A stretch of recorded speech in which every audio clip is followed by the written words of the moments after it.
अस्सलाम वालेकुम। आज हम डिस्कस करने वाले हैं न्यूरोनल एक्शन पोटेंशियल। जैसे कि हमारी पहली जो इसकी वीडियो थी इस सीरीज़ की, उसमें हमने डिस्कस किया था how the resting membrane potential is generated in the neurons. और अब हम डिस्कस करने वाले हैं एक्शन पोटेंशियल।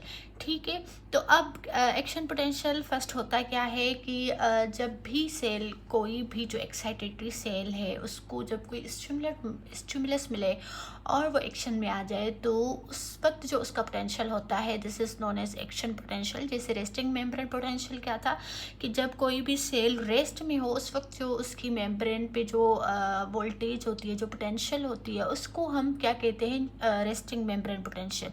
तो एक्शन पोटेंशियल कब होगा? जब कोई भी एक्साइटेटरी सेल जो है वो स्टिमुलेटेड होगा। ठीक है, अब हम इसमें देखेंगे कि एक्शन पोटेंशियल जनरेट कैसे होता है। जब हमारा पहले जो सेल है वो रेस्ट में होगा, अब उसको क्या क्या स्टिमुलस मिले ताकि वो हमारा एक्शन पोटेंशियल जनरेट कर सके। अब एक्शन पोटेंशियल क्या होता है कि डीपोलराइजेशन होती है, उसके बाद रीपोलराइजेशन होती है। लेकिन इससे भी पहले जो है डीपोलराइजेशन हमारे पास क्यों होती है? वोल्टेज गेटेड सोडियम चैनल्स की वजह से होती है। ठीक है, और repolarization voltage gated potassium channels की वजह से होती है। ठीक है, लेकिन ये वोल्टेज गेटेड जो सोडियम चैनल्स है या पोटेशियम चैनल्स है, वो कब जो है वो ओपन होते हैं? ये एक खास पोटेंशियल पे एक्टिवेट होते हैं, ओपन होते हैं, जो कि है -55 या किसी सेल में -40 होता है। ठीक है, लेकिन जैसे कि आपको पता है कि हमारी रेस्टिंग मेम्ब्रेन पोटेंशियल कितनी थी? -70 से -90 तक थी डिफरेंट सेल्स में। तो अगर हम न्यूरॉन की बात कर लें, जैसे हम यहाँ पे न्यूरोनल एक्शन पोटेंशियल की बात करें, तो यहाँ पे हमारी रेस्टिंग मेम्ब्रेन पोटेंशियल है -70, लेकिन हमें इसको थ्रेशोल्ड तक लेके जाना है। हमें इसको -55 तक लेके जाएंगे तभी हमारा एक्शन पोटेंशियल जनरेट होगा, तभी हमारे सोडियम चैनल्स, जो वोल्टेज गेटेड सोडियम चैनल्स हैं, वो ओपन होंगे। अब इसके लिए कैसे होगा, ये कैसे होगा? सबसे पहले यहाँ पे कुछ चैनल्स होते हैं जो क्या होते हैं, ये वोल्टेज गेटेड नहीं होते। ठीक है, ये वोल्टेज पे डिपेंड नहीं करते, ये दूसरे स्टिमुलस पे डिपेंड करते हैं। जैसे मैकेनिकल गेटेड चैनल्स हो गए। ठीक है, मैकेनिकल गेटेड लाइक हम कोई भी स्टिमुलस दें, जैसे हमारा स्किन है, ठीक है, उस पर हमने जो है वो कोई किसी को टच किया या किसी को थोड़ी ज़्यादा इंटेंसिटी से, किसी को थोड़ी मतलब ज़्यादा फोर्स से टच किया या किसी को लाइटली भी टच किया। ठीक है, तो ये मैकेनिकल गेटेड जो सोडियम चैनल्स हैं वो ओपन हो जाएंगे। और दूसरे होते हैं इलेक्ट्रिकल चैनल्स। कहाँ पे होते हैं? जैसे हार्ट में होते हैं, हार्ट के मसल्स में होते हैं। उसके अलावा जो है वो कुछ सीएनएस में भी होते हैं। ठीक है, जो रेस्पिरेटरी जो हमारी मसल्स हैं उनको कंट्रोल करते हैं। ठीक है, तो वो इलेक्ट्रिकल हो गई, यानी कि वो इलेक्ट्रिक इसकी वजह से, पोटेंशियल की वजह से एक्टिवेट होंगे, ओपन होंगे। ठीक है, और दूसरा होता है ligand gated sodium channels. Ligand gated या केमिकल गेटिंग भी इनको हम कहते हैं। ये जो है वो ज़्यादातर हमारे सीएनएस में होते हैं, यानी कि कोई भी केमिकल, कोई भी जैसे स्टेलकोलिन हो गया, एपिनेफ्रिन, नॉर एपिनेफ्रिन हो गया, वो जब आके इन चैनल्स के साथ बाइंड होंगे तभी ये चैनल्स ओपन होंगे। ठीक है, तो अब कोई भी इनमें से स्टिमुलस आ गया, फॉर एग्जांपल मैकेनिकल आ गया, इलेक्ट्रिकल आ गया, या लाइगेंड या केमिकल रिलेटेड आ गया। ठीक है, तो वो क्या करवाएंगे? वो इस सोडियम चैनल्स को ओपन करवाएंगे और ये मेम्ब्रेन फिर क्या होगी? सोडियम के लिए परमेबल हो जाएगा। और सोडियम आयंस, जैसे आपको पता है, बाहर ज़्यादा होते हैं, सेल में कम होते हैं, तो वो बाहर से सेल के अंदर की तरफ मूव करना शुरू हो जाएंगे और हमारी मेम्ब्रेन जो है वो आहिस्ता आहिस्ता थोड़ी मतलब पॉजिटिविटी की तरफ जाने लगेगी। जैसे पहले -70 थी, फिर -60 हो जाएगी, फिर -55, ऐसे -40 तक हो जाएगी। और फिर जब ये -40 पे पहुंचेगी तो यहाँ पे हमारा थ्रेशोल्ड पोटेंशियल आ जाएगा। थ्रेशोल्ड पोटेंशियल वो है कि ऐसा पोटेंशियल जहाँ पर एक्शन पोटेंशियल जनरेट हो सके। ठीक है, तो यहाँ पे हमारा जो है वो सोडियम वोल्टेज गेटेड जो सोडियम चैनल्स है वो ओपन हो जाएंगे और उसकी वजह से बहुत ज़्यादा जो है वो सोडियम इंटर हो जाएगी सेल में। ठीक है, जिसकी वजह से डीपोलराइजेशन हो जाएगी। डीपोलराइजेशन मतलब जब हमारी जो मेम्ब्रेन है वो नेगेटिव थी, अब वो पॉजिटिविटी की तरफ चली जाएगी। ठीक है, डीपोलराइज हो जाएगी, जैसे +35 तक चली गई है। ठीक है, पहले -70 थी और -70 से -40 तक गई, और फिर वोल्टेज गेटेड सोडियम चैनल्स की वजह से ये +35 तक चली गई। यहाँ पे जो है वो हमारे पोटेशियम चैनल्स, जो वोल्टेज गेटेड पोटेशियम चैनल्स थे, वो ओपन हो जाएंगे। अब इसकी वजह से क्या होगा कि पोटेशियम आयन आपको पता है पॉजिटिवली चार्ज होते हैं और ये सेल के अंदर बहुत ज़्यादा होते हैं, तो इसकी ई फ्लक्स होगी। पोटेशियम आयन हमारे सेल के अंदर से बाहर जाना मूव कर देंगे, तो उसकी वजह से क्या होगी, मेम्ब्रेन फिर से नेगेटिव हो जाएगी, ठीक है। और इसको हम कहेंगे रीपोलराइजेशन, यानी कि जो पोलैरिटी पहले थी अब वो फिर से आ जाएगी मेम्ब्रेन की, ठीक है। तो फिर जो है वो जाकर ये अपना फिर से रेस्टिंग मेम्ब्रेन पोटेंशियल वाली कंडीशन में आ जाएगा, ठीक है। और या फर्दर अगर, क्योंकि पोटेशियम जो चैनल्स होते हैं ना वोल्टेज गेटेड, वो स्लोली ओपन होते हैं, स्लोली क्लोजिंग होते हैं, ठीक है। तो वो आहिस्ता आहिस्ता जब तक क्लोज होंगे तब तक ये जो सेल है वो बहुत ज़्यादा हाइपर नेगेटिव हो जाएगा और ये हाइपर पोलराइजेशन में चला जाएगा। और फिर जैसे रेस्टिंग मेम्ब्रेन में हमने डिस्कस किया था कि फिर से जो है वो sodium potassium ATPase gradient maintain करेगा और फिर लीकी चैनल्स आएंगे और उसको फिर से हमारे सेल को जो है वो रेस्टिंग मेम्ब्रेन पोटेंशियल में ले जाएंगे। अब हम बात करते हैं थोड़ा इस थ्रेशोल्ड पोटेंशियल के बारे में। थ्रेशोल्ड पोटेंशियल जो है वो जब यहाँ पे आ जाएगा ना हमारा -55 वोल्टेज तक, मिली वोल्ट तक, फिर जो है वो हमारा थ्रेशोल्ड पोटेंशियल जनरेट हो सकेगा। लेकिन उसके लिए एक हमें खास स्टिमुलस चाहिए होता है जो कि जिसकी इंटेंसिटी इतनी हो कि वो -55 पे चला जाए, तब भी ये थ्रेशोल्ड पोटेंशियल जो है वो अच्छी हो सकेगा। अगर उससे कम हम कोई स्टिमुलस दे रहे हैं, ठीक है, कि मतलब कोई ऐसा स्टिमुलस हो, जैसे मैंने टच की बात की थी, तो कोई किसी को फॉर एग्जांपल बहुत लाइट टच करे, ठीक है, इतना लाइट कि उसकी न्यूरॉन्स जो है वो एक्टिवेट ही ना हो जो स्किन में है, ठीक है, तो फिर क्या होगा कि जो है हमारे पास ये क्यों नहीं होंगे, क्योंकि ये सब थ्रेशोल्ड पोटेंशियल था, यानी कि उसने इतना स्टिमुलस नहीं दिया, वो -60 तक फॉर एग्जांपल चला गया या -50 तक चला गया, ठीक है, लेकिन वो -55 तक नहीं आया या -40 तक नहीं आया जहाँ पे हमारा थ्रेशोल्ड पोटेंशियल था।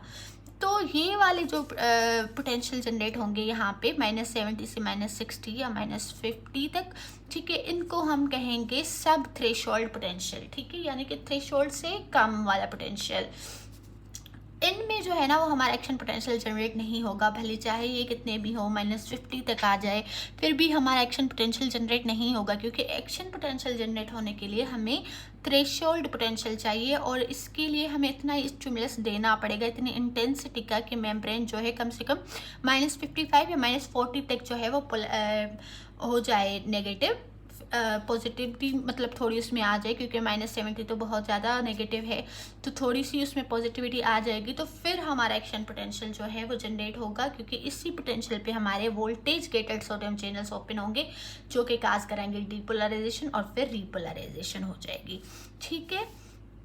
अब हमारा एक्शन पोटेंशियल जब जनरेट हो गया, फॉर एग्जांपल ये हमारा न्यूरॉन है और इसमें एक पॉइंट पे हमने यहाँ पे स्टिमुलस लगाया, ठीक है, और यहाँ पे सोडियम जो चैनल्स थे वोल्टेज गेटेड वो ओपन हुए और यहाँ पे पॉजिटिविटी आ गई, अंदर मेम्ब्रेन में डीपोलराइजेशन हुई, फिर रिपोलराइजेशन हो गई, ठीक है। लेकिन ये तो सिर्फ एक जगह पे हुआ ना, अब पूरा जो अगर हम न्यूरॉन की बात करें, पूरे एक्सोन की बात करें, तो वहाँ पे एक्शन पोटेंशियल कैसे ट्रेवल करेगा, प्रोपगेशन ऑफ एक्शन पोटेंशियल कैसे होगी, इसमें हम वो डिस्कस करने वाले हैं। अब ये कैसे होती है कि जब हमारे सोडियम चैनल ओपन होते हैं, वोल्टेज गेटेड सोडियम चैनल, तो मैंने आपको बताया कि वहाँ से बहुत ज़्यादा सोडियम जो है वो इनसाइड आ चुका होता है, ठीक है।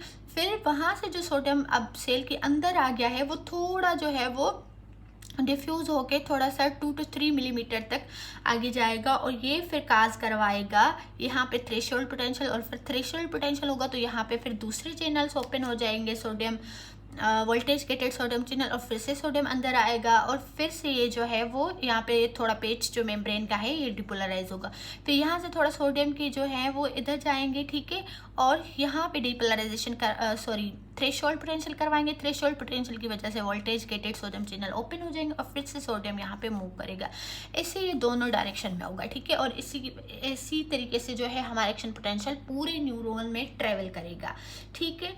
अब कुछ एक्सेप्शन सेल डिस्कस कर लेते हैं जिनमें एक्शन पोटेंशियल थोड़ा डिफरेंट वे से होता है, जैसे कुछ हमारे जो सेल्स होते हैं, कुछ हमारे जैसे मसल सेल्स हो गए, जैसे हार्ट के सेल हो गए, ठीक है, उनमें क्या होती है, पेसमेकर एक्टिविटी होती है, ठीक है। और उनके जो वेंट्रिकल्स के हमारे सेल हो गए या जो एट्रियम के सेल्स हो गए, उसमें क्या होता है कि प्लेटिव फेज आता है। प्लेटिव फेज क्या होता है कि यहाँ पे एक्शन पोटेंशियल थोड़ी देर के लिए स्टॉप हो जाता है। स्टॉप तो नहीं होता, लेकिन आयंस की जो है मूवमेंट है वो इक्वल हो जाती है, जिसकी वजह से हमारी मेम्ब्रेन जो है वो एक ही पोलरिटी पे रहती है। इसकी वजह से क्या होती है कि जो रीपोलराइजेशन वाला फेज़ है वो बहुत स्लो हो जाता है। जैसे हमने इसमें डिस्कस किया था ना कि एकदम जो है डिपोलराइजेशन हो रही थी, स्पाइक पोटेंशियल आ रहा था, फिर जो है नीचे धड़ाम से जो है वो रीपोलराइजेशन हो रही थी। लेकिन इसमें क्या हो रहा है, आप देखें कि यहाँ पे डिपोलराइजेशन हुई और यहाँ पे पोटेशियम चैनल्स ओपन होंगे, लेकिन यहाँ पे जो पोटेशियम चैनल ओपन हुए हैं तो थोड़ी मेम्ब्रेन जो है वो नेगेटिविटी की तरफ जा रही है, लेकिन यहाँ पे फिर से दूसरे टाइप के सोडियम और कैल्शियम चैनल ओपन हो जाएंगे, जिनको हम स्लो सोडियम और कैल्शियम चैनल कहते हैं या एल टाइप कैल्शियम चैनल कहते हैं। ये क्या करवाएंगे कि कैल्शियम की मूवमेंट करवाएंगे इनवर्ड, या सोडियम की या कैल्शियम की, ठीक है। तो इससे क्या होगा कि अब जितने पोटेशियम हमारे बाहर जा रहे हैं उतने ही हमारे पॉजिटिव आयन अंदर आ रहे हैं। तो इसकी वजह से क्या होगा कि मेम्ब्रेन एक ही जगह पे रहेगी, ठीक है, ना वो पॉजिटिव होगी ना वो नेगेटिव होगी, ठीक है। जब भी कैल्शियम और सोडियम चैनल्स जो स्लो टाइप वाले हैं वो क्लोज हो जाएंगे, तो फिर से जो है वो पोटेशियम तो बाहर जा ही रहा है, ठीक है, अपने वोल्टेज रेटेड पोटेशियम चैनल से, तो उसकी वजह से फिर नेगेटिविटी आएगी और फिर जो है वो रिपोलराइजेशन फाइनली हो जाएगी हमारी। अब कुछ सेल ऐसे होते हैं जिसमें रिदमिकल एक्टिविटी चल रही होती है, ठीक है। उसमें मतलब रिदमिक एक्टिविटी मतलब क्या कि कभी भी उसमें रेस्ट नहीं आता, ठीक है, कभी भी वो रेस्टिंग मेम्ब्रेन पोटेंशियल में नहीं जाएंगे। जब वो रेस्टिंग की स्टेज पे पहुंचेंगे तो फिर से उनकी डिपोलराइजेशन हो जाएगी स्पॉन्टेनियसली, और फिर से जो है वो चले जाएंगे इसमें रिपोलराइजेशन में, फिर से एक्शन पोटेंशियल जनरेट हो जाएगा। और जब फिर से वो अपना मेम्ब्रेन के जो रेस्टिंग वाले मेम्ब्रेन है उसके वोल्टेज के करीब आएंगे, तो फिर से उनके जो है वो चैनल्स ओपन हो जाएंगे, सोडियम और कैल्शियम चैनल्स, और फिर से जो है वो अपना डिपोलराइजेशन की तरफ चले जाएंगे। अब ये कैसे होता है कि ये कौन कौन से सेल्स में होता है? एक तो हमारी रिदमिकल बीट ऑफ हार्ट को ये मेंटेन करते हैं, फिर रिदमिकल पेरिस्टाल्सिस यानी कि ये इंटेस्टाइन की जो हमारी पूरी जीआईटी है उसके जो सेल्स हैं उसमें ऐसी एक्शन पोटेंशियल होता है, ठीक है। अब ये क्यों होता है? ये भी जो हमारे स्लो वाले सोडियम कैल्शियम चैनल्स है उनकी वजह से होता है। एक्चुअल में जब हमारा ये एक्शन पोटेंशियल जनरेट हुआ, ठीक है, यहाँ पर डिपोलराइजेशन हुई, फिर रिपोलराइजेशन हुई। अब जब यहाँ पे ये जो मेम्ब्रेन है अब वो रेस्टिंग की तरफ जा रही होगी जैसे ही, तो यहाँ पे क्या होगा कि ये हमारे स्लो जो है वो सोडियम कैल्शियम चैनल वो खुद ब खुद ओपन हो जाएंगे, और जो मेम्ब्रेन है वो परमेबल हो जाएगी सोडियम या कैल्शियम के लिए। अब ये सोडियम और कैल्शियम क्योंकि पॉजिटिव आयंस हैं, तो ये जब इंटर होंगे थोड़े तो ये क्या करेंगे, मेम्ब्रेन को पॉजिटिविटी की तरफ ले जाएंगे, जैसे फॉर एग्जांपल -60 -40, और यहाँ पे क्या हो जाएंगे हमारे voltage gated sodium channels open हो जाएंगे, जिसकी वजह से सोडियम ज़्यादा आएगा, डिपोलराइजेशन हो जाएगी और फिर से रिपोलराइजेशन होगी, ये साइकिल चलती रहती है, ठीक है। उसके बाद हम डिस्कस करते हैं कि special characteristics of signal transmission, ठीक है, इन द नर्व ट्रंक। अब यहाँ पे कुछ फैक्टर्स होते हैं जो हमारी जो वेलोसिटी होती है, कंडक्शन वेलोसिटी, उसको इंक्रीज करने के लिए होते हैं, जैसे myelinated fibre and unmyelinated fibres में क्या डिफरेंस होता है। अब जो हमारे फाइबर्स जो माइलिनेटेड होते हैं, ठीक है, जैसे माइलिनेशन वाले ये फाइबर्स, ठीक है, तो उनमें क्या होगा कि डिक्रीज आयन फ्लो। माइलिनेशन क्या होती है कि आयन की जो फ्लो है उसको कम करवाती है, ठीक है, तो हमारे आयन जो है इतने ज़्यादा मूव नहीं कर पाते सेल के अंदर और सेल के बाहर, जैसे उसमें हमने न्यूरॉन में देखा कि वो कर रहे थे, सही है। इसकी वजह से क्या होगा कि हमारी जो एक्शन पोटेंशियल है वो ज़्यादा देर तक चलता रहेगा, सही है, क्योंकि जो हमारे अभी जैसे पोटेशियम आयन है वो बाहर नहीं जा पाएंगे, तो रिपोलराइजेशन इतनी नहीं हो पाएगी और डिपोलराइजेशन चलती रहेगी। फिर जब ये सेल यहाँ पे आ जाएगा नोड ऑफ रेनवेयर क्या होती है कि जहाँ पे हमारा जो ये माइलिन शीट है वो वहाँ पे नहीं होती, ठीक है, थोड़ा सा पार्ट होता है न्यूरॉन का जहाँ पे माइलिन शीट नहीं होती, उसको हम क्या कहते हैं, नोड ऑफ रेनवेयर। और यहाँ पे जो चैनल्स लगे हुए हैं sodium voltage gated sodium channels या पोटेशियम चैनल्स, वो उसी नोड ऑफ रेनवेयर पे होते हैं, यानी कि यहाँ पे मेम्ब्रेन परमेबल होती है आयंस के लिए, लेकिन जहाँ पे माइलिन के पेचेस हैं वहाँ पे आयंस डिफ्यूज़ नहीं हो सकते, ठीक है, मेम्ब्रेन के अक्रॉस। अब माइलिनेटेड जो हमारे फाइबर्स होते हैं उनमें साल्ट्रेटरी कंडक्शन होती है जो हमारी वेलोसिटी को इंक्रीज करती है एक्शन पोटेंशियल के। अब वो कैसे होगा कि ये क्या करवाएगी कि जो हमारी डीपोलराइजेशन हो रही है, फॉर एग्जांपल यहाँ पे हमारे जो चैनल्स है sodium voltage gated sodium channel open हुए, यहाँ पे डीपोलराइजेशन हुई। अब ये डीपोलराइजेशन लॉन्ग टाइम तक चलेगी, ठीक है, जहाँ तक माइलिन होगी। फिर जब नोड ऑफ रेनवेयर होगा तो यहाँ पे जल्दी से रिपोलराइजेशन होगी और मेम्ब्रेन फिर से रेस्टिंग मेम्ब्रेन पोटेंशियल पे आ जाएगी और फिर से जो है वो यहाँ पे हमारे क्या हो जाएंगे, सोडियम जो चैनल है वोल्टेज गेटेड वो फिर से ओपन होंगे और फिर से यहाँ पे डीपोलराइजेशन होगी। फिर ये इतनी चलेगी, ठीक है, और फिर यहाँ पे फिर से सोडियम चैनल्स ओपन हो जाएंगे और फिर ऐसे क्या होगा कि ये जंपिंग मूवमेंट करवाएगी, ठीक है, एक्शन पोटेंशियल की। यानी कि यहाँ पे एक्शन पोटेंशियल जनरेट हुआ, फिर जल्दी से यहाँ पे हुआ, फिर जल्दी ऐसे क्या करेगा, ये वेलोसिटी को इंक्रीज कराएगी एज कम्पेयर टू अगर हम इस न्यूरॉन में देखें। इस न्यूरॉन में क्या था, इतना इतना पेच मेम्ब्रेन का डीपोलराइज हो रहा था, इतना इतना सा, ठीक है, क्योंकि ये इसमें हर जगह पे ही हमारे चैनल्स लगे होते हैं। लेकिन अगर इस कंपेयर हम इस माइलिनेटेड वाले फाइबर में देखें तो हमारे जो चैनल्स हैं वो सिर्फ नोड ऑफ रेनवेयर पे लगे हुए हैं, ठीक है, इतना सा कवर करके डीपोलराइजेशन और फिर जो है वो दूसरे चैनल्स ओपन करवा रही है। फिर इतना बड़ा पेज जो है वो मेम्ब्रेन का डीपोलराइज हो रहा है, फिर जो है वो उतनी देर के बाद जो है वो हमारे चैनल्स ओपन हो रहे हैं। तो इसकी वजह से क्या होता है कि जो डीपोलराइजेशन होती है वो जंप लॉन्ग इंटरवल करती है along the axis of nerve fibre. और इसकी वजह दूसरा फायदा क्या होता है माइलिनेशन का, कि इसमें एनर्जी कंजर्व होती है, ठीक है, फॉर द एक्सोन। एनर्जी कैसे कंजर्व होगी, जैसे मैंने आपको बताया था कि यहाँ पे फिर हमारे सोडियम पोटेशियम एटीपीज होंगे जो हमारे मेम्ब्रेन को फिर से जो है हमारी कंसंट्रेशन को आयन की मेंटेन करेंगे ताकि फिर से दूसरा एक्शन पोटेंशियल जनरेट हो सके। तो इसकी वजह से क्या होगा कि अब ये जो हमारे सोडियम पोटेशियम एटीपीज है ना, ये भी हमारे नोड ऑफ रेनवेयर पे ही लगे होंगे सिर्फ। लेकिन अगर इस कंपेयर इस मेम्ब्रेन की बात करें, इस वाले न्यूरॉन की, तो यहाँ पे जैसे ये sodium voltage gated sodium channel लगे हुए हैं, ऐसे ही सोडियम पोटेशियम एटीपीज पूरी मेम्ब्रेन पे लगे होते हैं। तो उसकी वजह से एटीपी ज़्यादा हमारी कंज्यूम होती है और हमारे सेल्स जो हैं वो एनर्जी डिप्लीटेड हो जाते हैं और इसकी वजह से जल्दी थक भी जाते हैं। लेकिन माइलिन का एक ये फ़ायदा होता है कि ये एनर्जी को कंजर्व करती है, ठीक है। अब हम थोड़ा सा वोल्टेज गेटेड सोडियम चैनल्स के बारे में बात करते हैं। तो इनकी जो है वो 2 गेट्स होती हैं, एक होती है हमारे पास एक्टिवेशन गेट और दूसरी होती है इनएक्टिवेशन गेट।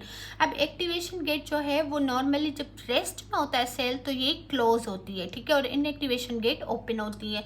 लेकिन जैसे ही हमारी मेम्ब्रेन रेस्टिंग मेम्ब्रेन पोटेंशियल से पॉजिटिविटी में जाने लगती है तो हमारे पास जो एक्टिवेशन गेट है वो ओपन हो जाती है और जो इनएक्टिवेशन गेट थी वो तो पहले से ही ओपन है, वो आहिस्ते आहिस्ते क्लोज होने लगती है और जो सोडियम है वो मूव करता है हमारे सेल के अंदर, ठीक है। अब फिर जब ये मेम्ब्रेन +35 से लेके -70 तक जाएगी तो फिर ये हमारा जो इनएक्टिवेशन गेट है वो क्लोज हो जाएगी और एक्टिवेशन गेट ओपन ही रहेगी। एक्टिवेशन गेट फिर कब क्लोज होगी, जब फिर से जो हमारा जो न्यूरॉन है वो रेस्टिंग कंडीशन में आ जाएगा, फिर ये एक्टिवेशन गेट जो है वो फिर से क्लोज हो जाएगी और इनएक्टिवेशन ओपन हो जाएगी, ठीक है। तो ये था आज का हमारा lecture. It is all about the action potential, कि कैसे वो जनरेट होता है न्यूरॉन्स में। अब हम डिफरेंट सेल्स का भी एक्शन पोटेंशियल देखेंगे कि डिफरेंट सेल्स में कैसे एक्शन पोटेंशियल जनरेट होता है और कैसे प्रोपोगेट करता है, ठीक है। अगर आपको ये हमारा लेक्चर पसंद आया है तो like and subscribe my channel and stay tuned for